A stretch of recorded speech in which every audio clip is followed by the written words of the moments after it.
আমাদের সমাজে কিছু জ্ঞানীগুণী সজ্জন ব্যক্তি আছেন, মহিলা এবং পুরুষ নির্বিশেষে, যাদের ধারণা হলো বাড়ির বউরা নিজেদের শারীরিক যত্ন এবং খেয়াল না রাখার জন্য মোটা হয়ে যান, এবং যার জন্য নাকি বাড়ির পুরুষদের বাড়ির মহিলাদের প্রতি আর কোনো মন থাকে না, বাইরের নারীদের প্রতি তাদের মোহ বেড়ে যায়।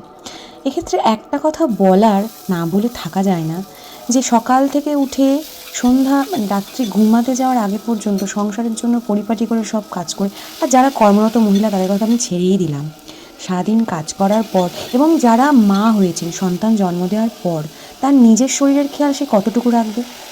এখানে দেখা যায় যে 10% মহিলা শুধু খেয়াল রাখতে পারেন, আর বাকিরা পারেন না। পেটে তো মেদ জমবেই, এটা তো স্বাভাবিক, এবং মোটা তো হবেই।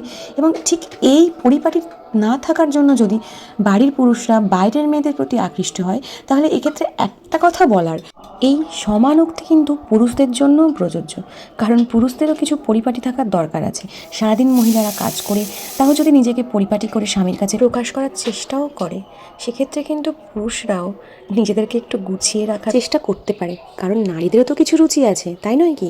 তারাও তো তাদের পুরুষদের সেই সুন্দরভাবে দেখতে চায়, ভুঁড়ি ছাড়া আর গোছানোভাবে। কারণ নারী পুরুষ কারোরই শারীরিক গঠন সম্পর্ক ভাঙার কারণ হতে পারে না।